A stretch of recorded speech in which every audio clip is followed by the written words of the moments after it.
se dit plus que jamais, il faut récompenser ceux qui réussissent, qui se sont donnés, qui ont assumé tous les sacrifices, puisqu'en fait, le baccalauréat, ce n'est qu'une première étape.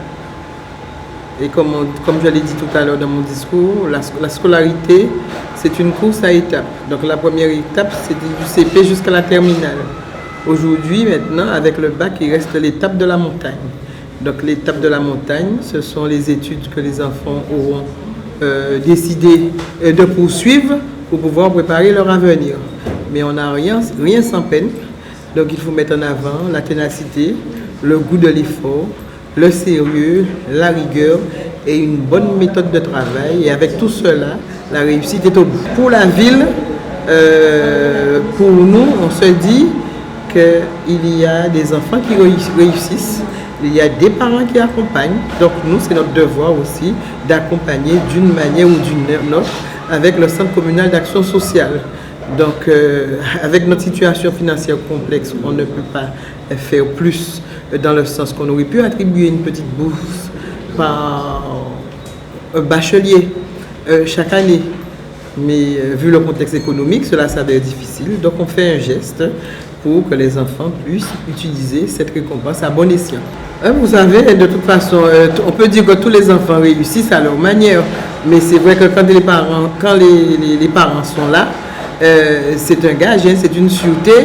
Mais surtout, c'est l'accompagnement. Parce qu'un enfant, quel que soit le domaine qu'il aura choisi, il faut qu'il soit soutenu, il faut qu'il soit encadré, et il faut qu'il soit vraiment accompagné. Ah ben oui, hein, c'est le vœu le plus cher pour nous. Un enfant qui réussit, un enfant qui fait de longues études, eh ben c'est notre vœu le plus cher qu'il revienne sur le territoire et qu'il soit au service du pays. Exemple, hein, les médecins, les avocats, nous en aurons besoin demain. Donc il faut assurer la relève dans tous les domaines d'activité. Et aussi hein, dans les métiers, tous les métiers que nous retrouvons qui assurent le quotidien, hein, tels que la mécanique, l'électronique, l'électricité, la plomberie, eh bien, il faut aussi des jeunes qui réussissent dans ce domaine-là.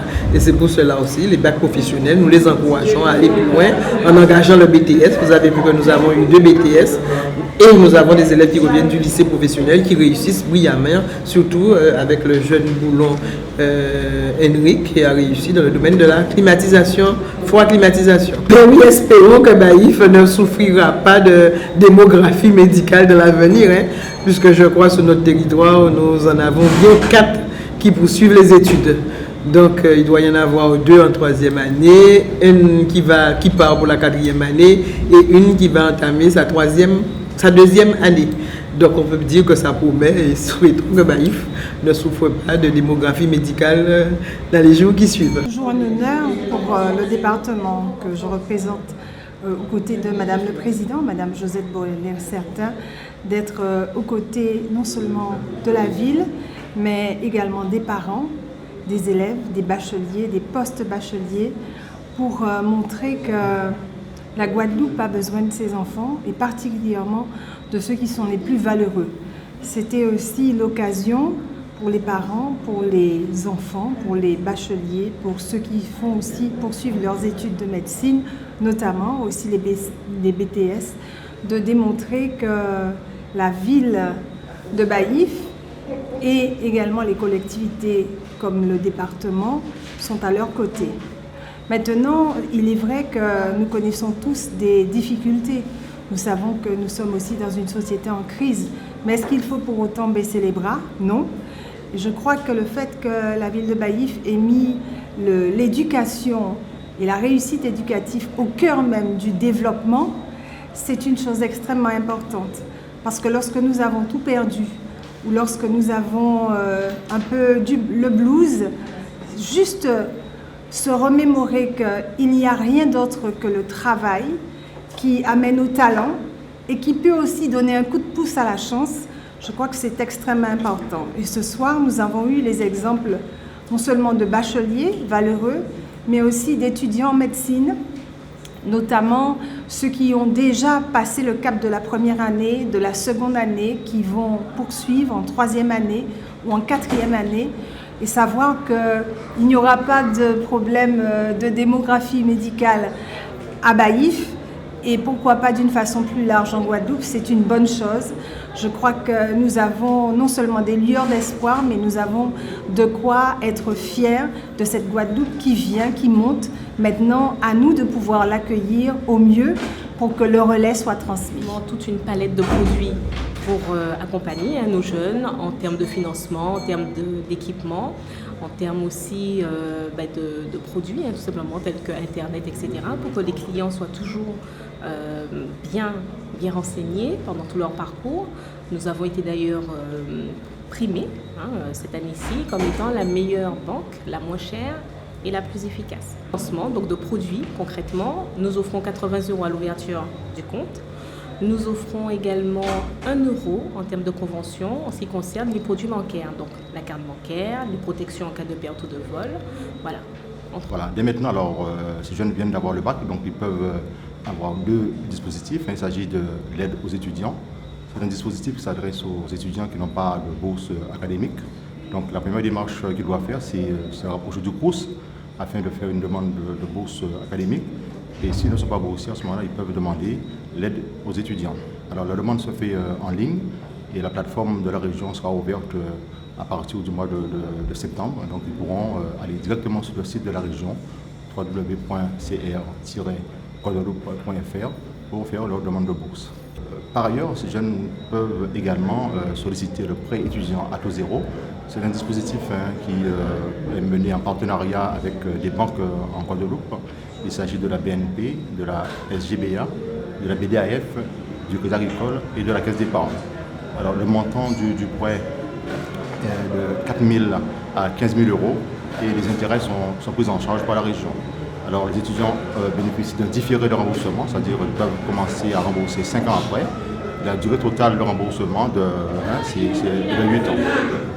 Alors après, bien sûr, les étudiants qui vont poursuivre leurs études vont arriver à un stade où ils auront besoin d'autres formes d'aide.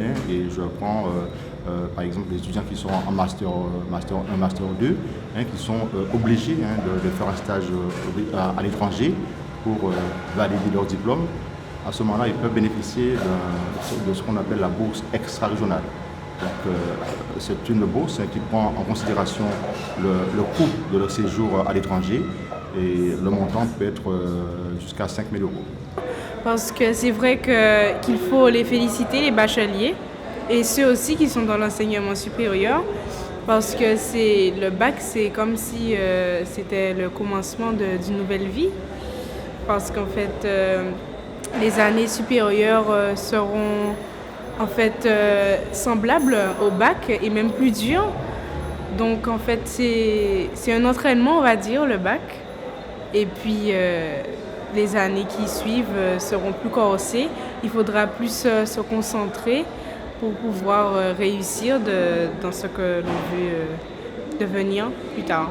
Alors, comme je fais de la médecine, ça m'intéresse énormément, donc c'est vrai que c'est dur, mais quand on veut quelque chose, il faut s'y accrocher et il faut toujours persévérer, même si c'est dur, même si on a des moments où le moral est au plus bas, mais il faut toujours tenir, car on sait que la victoire, elle est là, elle est tout près et puis il faut s'accrocher. Mention bien, avec 2 très belles notes, donc 20 sur 20 en histoire géo et 20 sur 20 en langue culture régionale, donc c'est le créole. Donc ça s'est passé relativement bien pour moi par rapport au fait que j'ai travaillé pendant toute l'année. Ça a été relativement facile, j'ai envie de dire.